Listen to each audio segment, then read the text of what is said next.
बातें करी और प्रेम भरी बातें करने के बाद जब सब लोगों को अपने अपने स्थान में जाने के लिए विदाई मांगे, जामवंत विदाई मांगे, अंगद, विभीषण, सुग्रीव सब लोग विदाई मांगे कि महाराज अब आप आकर के अयोध्या में वास कर रहे हो, आपका राज सिंहासन आपको मिल चुका है और हम लोग भी अब यहाँ से प्रस्थान करना चाहते हैं, तो महाराज आप हमें विदाई दे दीजिए। भगवान श्री राम ने अंगद को सुंदर आशीर्वाद दिया, जाओ तुम्हारे जीवन में हमारे प्रति हमेशा प्रेम भरा रहेगा। किसी को भक्ति का वरदान दिया, किसी को ज्ञान का वरदान दिया, सबको कुछ न कुछ दिया। महाराज जामवंत कोने में बैठे हुए थे, सबको आशीर्वाद दिया भगवान राम ने। तो जामवंत को भगवान श्री राम कहने लगा कि ऐ जामवंत, अरे सबने कुछ न कुछ मुझसे मांगा, मैंने सबको कुछ न कुछ दिया भैया, लेकिन तुम ये कोने में बैठ करके क्या कर रहे हो, तुम भी कुछ मांग लो। तो जामवंत कहने लगा कि महाराज देखो, इतना बड़ा रावण था और उनकी कितनी सेनाएं थी, कुंभकर्ण और पता नहीं कौन कौन से राक्षस जो बड़े बड़े धनुर्धर थे, बड़े बड़े भुजा बल वाले थे, सबके साथ में महाराज आप लोगों ने ही तो युद्ध किया, आप लोगों ने ही तो उनको मार के गिराया। मेरे लायक उस युद्ध में महाराज कोई योद्धा नहीं मिला। मेरे जो भुजा है महाराज, वो भुजा में खुजली हो रही है। आप अगर आशीर्वाद देना चाहते हैं तो एक काम करिए महाराज, हम दोनों में युद्ध हो जाए, मैं आपके साथ में युद्ध करना चाहता हूँ। भगवान श्री राम कहे कि भैया अभी जो युग चल रहा है त्रेता युग, अभी मैं स्वामी हूँ और आप सेवक हो, मेरा सेवा किए हो, और कभी भी सेवक और स्वामी के बीच में युद्ध नहीं होता, नहीं हो सकता। अगर तुम्हारी भुजाओं में खुजली है तो जाओ, मैं तुमको आशीर्वादत रूप में एक शंख प्रदान कर रहा हूं, और द्वापर युग में जब मैं जन्म लूंगा द्वारिकाधीश बन करके, तो जब मौका आएगा तो ये जान लेना कि ये शंख की ध्वनि आपको सुनाई देने लगे तो जान लेना कि मेरे भुजाओं की खुजली मिटाने के लिए कोई आ गया। तो यही शंख है जो भगवान श्री राम ने जामवंत को दिया था, और उसी शंख को जब बजाया तो भगवान कन्हैया तो पहले से जानते थे, क्योंकि उन्हीं का आशीर्वाद दिया हुआ है। भगवान कन्हैया ने जामवंत के भुजाओं में जो खुजली त्रेता युग से हो रहा था, द्वापर युग में आकर के भगवान कन्हैया ने उनके भुजाओं की खुजली को मिटाया। महाराज जैसे ही श्यामंतक मणि को जामवंत ने प्रदान किया कि महाराज मैं आपकी आशीर्वाद से प्रसन्न हूँ महाराज, आज अच्छा हुआ आपसे मुलाकात हो गई। भगवान जामवंत ने श्यामंतक मणि को भी भगवान कन्हैया को प्रदान किया, और साथ में अपनी जो पुत्री है जामवती, उनका भी हाथ महाराज भगवान कन्हैया के हाथ में प्रदान कर दिया। प्रदान करने के बाद भगवान कन्हैया जामवती और श्यामंतक मणि को लेकर के जब आए तो 12 दिन से ज्यादा समय हो चुका था। 12 दिन तक के उनके गांव के जो सियान और बुजुर्ग हैं और जो सैनिक है वो गुफा के बाहर इंतजार करते रहे, और जब 12 दिन भी बीत गया तो ये सब लोगों ने सोचा कि कन्हैया अब हमारे हाथ से निकल चुका है।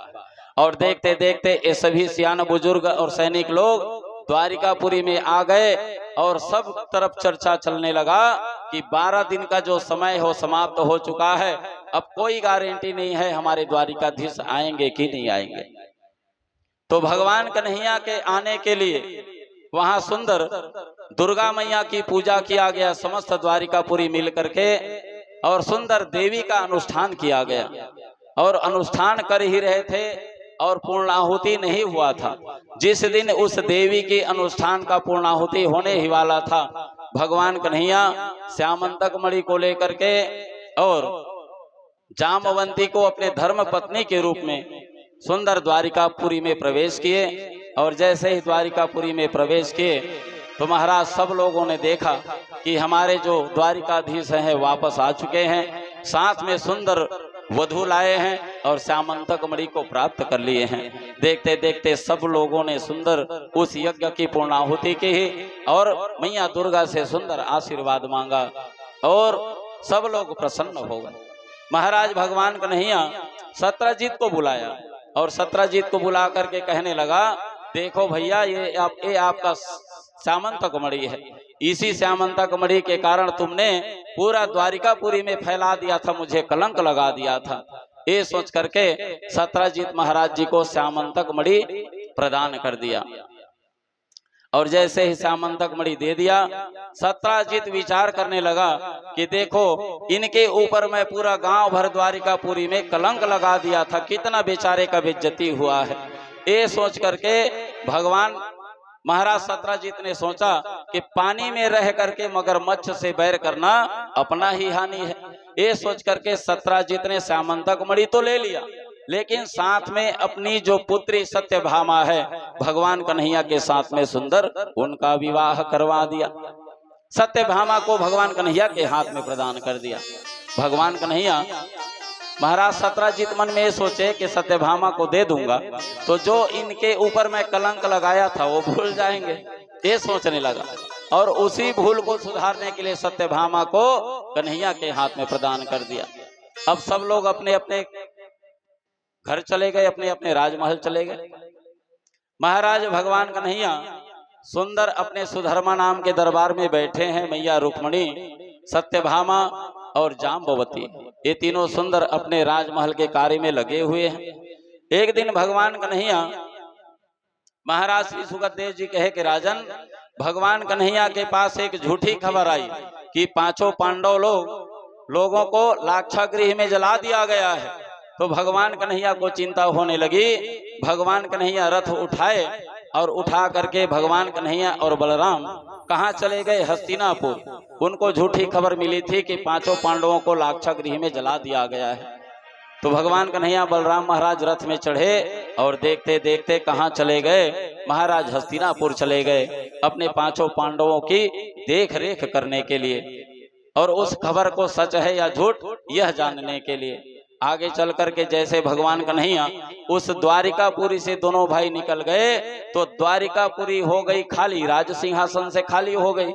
इधर महाराज द्वारिकापुरी में अवसर प्राप्त करके अक्रूर महाराज और कृतवर्मा ने शतधन्वा से कहा कि देखो रे शतधन्वा, ये जो सत्राजित है कुछ दिन पहले अपनी पुत्री सत्यभामा को हमारे पुत्र के लिए देने का आश्वासन दिया था, लेकिन कन्हैया के डर के मारे कन्हैया को सत्यभामा को दे दिया।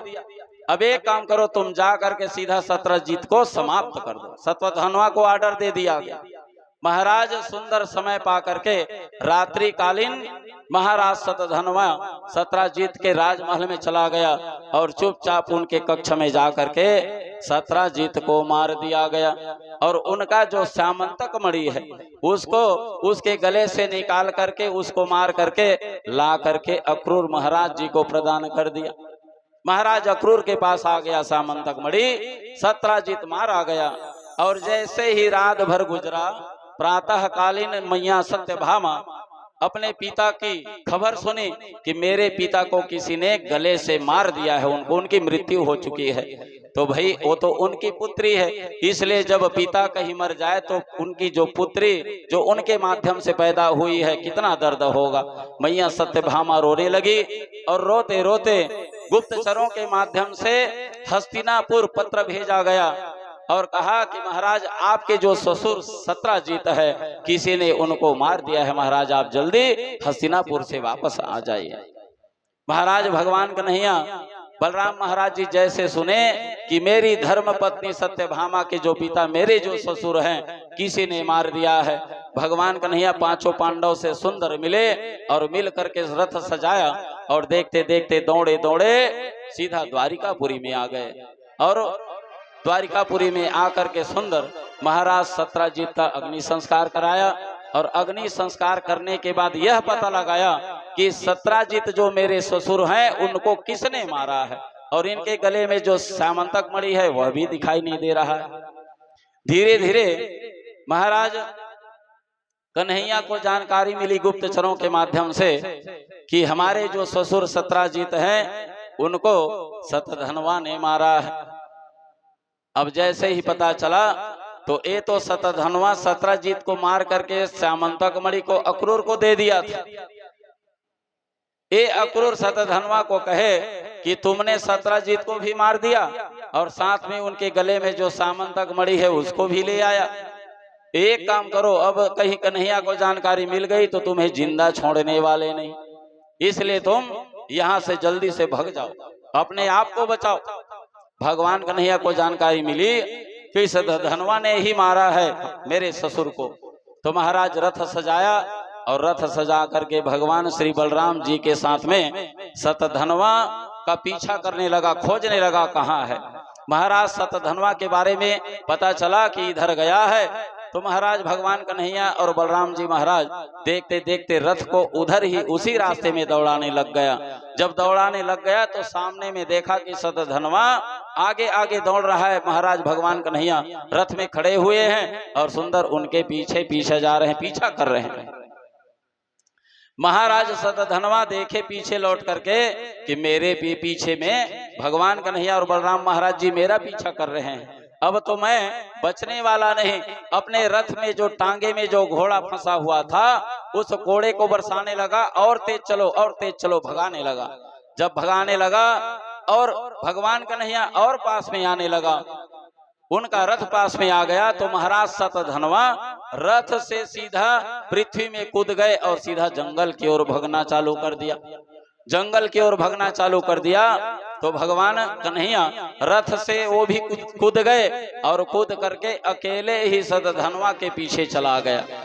जैसे ही अकेले उनके पीछे चला गया तो कुछ समय के बाद देखते देखते सतधनवा थक गया दौड़ते दौड़ते, भगवान कन्हैया बीच में जाकर के उनको प्राप्त कर लिए और दोनों के बीच में अपार युद्ध हुआ, क्योंकि तुमने मुझे मेरे ससुर को मारा है, ये सोच करके दोनों के बीच में युद्ध हुआ। भगवान कन्हैया ने सुंदर महाराज सतधनवा को समाप्त कर दिया, मार दिया। मारने के बाद श्यामंतक मणि को ढूंढने लग गए। श्यामंतक मणि को ढूंढने लग गए तो श्यामंतक मणि को महाराज सतधनवा के पास प्राप्त नहीं हुआ। सतधनवा मारा गया लेकिन श्यामंतक मणि उसके पास नहीं मिला। अब वहां से मार करके महाराज भगवान कन्हैया अपने रथ के पास आए। अब रथ के पास आए तो बलराम महाराज जी रथ में खड़े हुए। महाराज बलराम ने पूछा, कैसे कन्हैया, सतधनवा मारा गया? हाँ मारा गया, लेकिन श्यामंतक मणि कहाँ है? तब भगवान कन्हैया कहे कि सतधनवा को तो मैंने मार दिया, लेकिन उसके पूरे शरीर को मैंने ढूंढ लिया, लेकिन श्यामंतक मणि उसके पास नहीं मिला।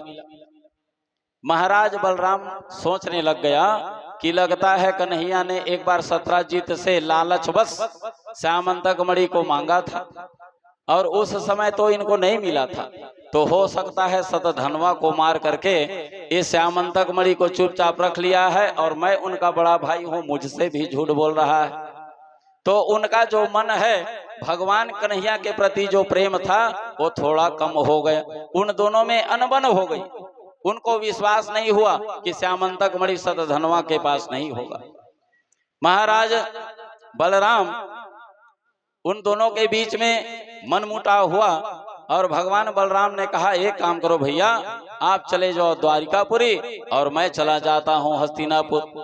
महाराज बलदाऊ उसी समय उन दोनों के बीच में जब मनमुटाव हुआ, भगवान कन्हैया को छोड़ दिया, उनका परित्याग कर दिया और सीधा चले गए हस्तिनापुर। भगवान कृष्ण द्वारिकापुरी में चले आए। द्वारिकापुरी में आकर के सुंदर रहने लगे, मन में विचार करने लगे कि आखिर ये श्यामंतक मणि अब है तो है कहाँ, क्योंकि सतधनवा को मारा हूं, सतधनवा के ऊपर शक था तो उसके ऊपर तो मिला ही नहीं। अब आखिर श्यामंतक मणि है किसके पास? फिर गुप्तचरों के माध्यम से भगवान कन्हैया को पता चला कि सतधनवा ने सत्रजीत को मार करके वो जो श्यामंतक मणि है ले जा करके अक्रूर महाराज जी को दे दिया है, लेकिन अक्रूर महाराज अभी किसी के पास बता नहीं रहा है कि श्यामंतक मणि कहाँ है, क्योंकि भगवान कन्हैया सबको दरबार में बुला करके सबसे पूछे।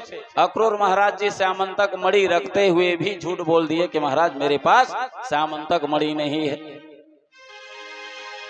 भगवान कन्हैया भी ये जानते थे कि सतधनवा को मारते ही मेरा जो भाई है, हम दोनों के बीच में मनमुटाव हो चुका है और उनके भी मन में मेरे प्रति शक पैदा हो गया है कि मैंने ही श्यामंतक मणि को रखा है। ये सोच करके भगवान कन्हैया को जब जानकारी मिली गुप्तचरों के माध्यम से कि श्यामंतक मणि का भी पता लग गया है क्रूर महाराज जी के पास, अब क्यों ना सबूत जब मिल चुका है तो सबूत मिल जाएगी तो मेरा जो बड़े भैया है बलराम महाराज उनको प्रमाण दे दूंगा तो उनके और मेरे बीच में जो मन मुटाव है वो समाप्त हो जाएगा। ये सोच करके महाराज भगवान कन्हैया ने क्या किया, सुंदर उस द्वारिकापुरी में फिर से एक बार देवी अनुष्ठान हुआ। श्रीमद् देवी भागवत महा